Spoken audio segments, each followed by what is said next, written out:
Assalamualaikum warahmatullahi wabarakatuh. Halo sahabat semua, para pecinta musik nasional dimanapun Anda berada. Saya Faris RM. Melalui tayangan ini saya ingin menyampaikan klarifikasi terkait beberapa pemberitaan akhir-akhir ini yang menyatakan atau memberitakan bahwa saya telah menjadi Dewan Pembina dari satu organisasi pencipta lagu di tanah air. Saya ingin mengklarifikasikan dan dengan tegas menyatakan bahwa saya baru menerima tawaran dan amanahnya saja, tapi belum menyampaikan kesediaan saya untuk menjabat sebagai Dewan Pembina organisasi tersebut sebagaimana diharapkan. Satu.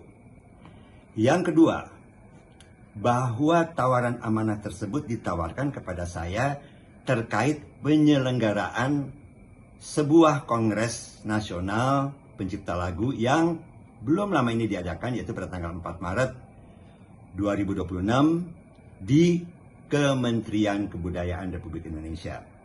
Pada saat itu saya ditawarkan amanah tersebut.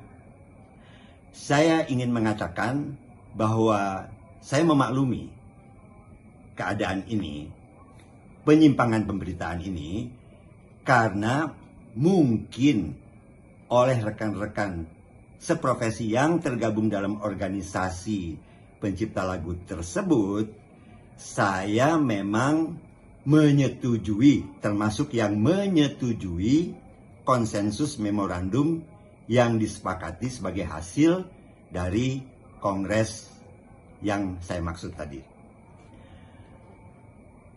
Dalam pada inti permasalahannya, itu terkait pada penggunaan karya cipta seseorang oleh orang lain. Saya sebagai pemusik, pencipta lagu, meyakini bahwa kodratinya, sejatinya, sebuah karya cipta itu mutlak, sekali lagi, mutlak milik dari si penciptanya sendiri, yang tidak bisa diperlakukan secara semena-mena tanpa izin untuk dipergunakan demi kepentingan apapun oleh pihak lain. Apalagi hanya disandingkan dengan nggak apa-apa tanpa izin asal bayar. Oh tidak, saya tidak sependapat. Karena izin tidak sama dengan uang. Seorang pencipta lagu seperti saya belum tentu mengizinkan karya saya untuk dinyanyikan oleh orang lain. Dan ketika saya mengizinkan pun, itu bisa macam-macam. Bisa mengizinkan dengan oke, dengan imbalan. Bisa mengizinkan dengan oke, saya beri secara bebas saja. Bisa juga saya berikan izin, tapi dengan ketentuan-ketentuan keterbatasan tertentu. Jadi izin itu selalu perlu. Izin adalah bentuk etikanya, bentuk respek, bentuk rasa hormat kita kepada seseorang. Ingat itu, bahwa hidup bangsa yang berhasil berfondasi pada respek, pada rasa hormat antar sesama.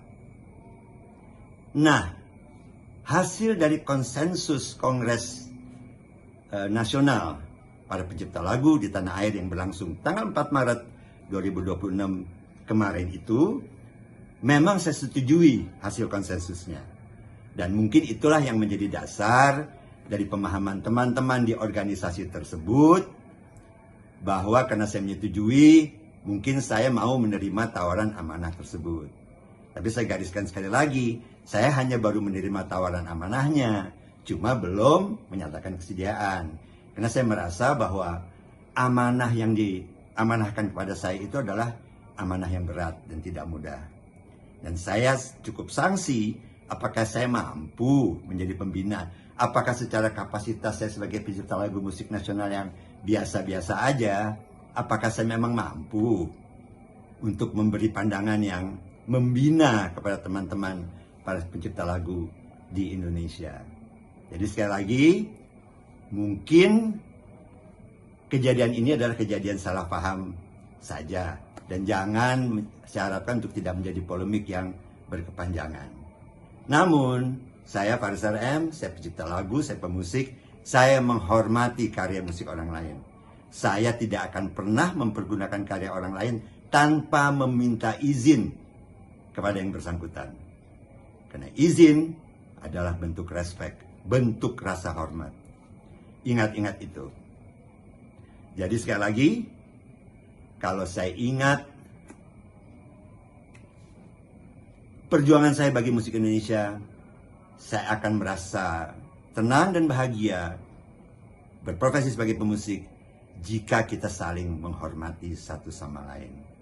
Insya Allah, klarifikasi ini akan jelas dan tidak akan menjadikan permasalahannya menjadi polemik yang berkepanjangan.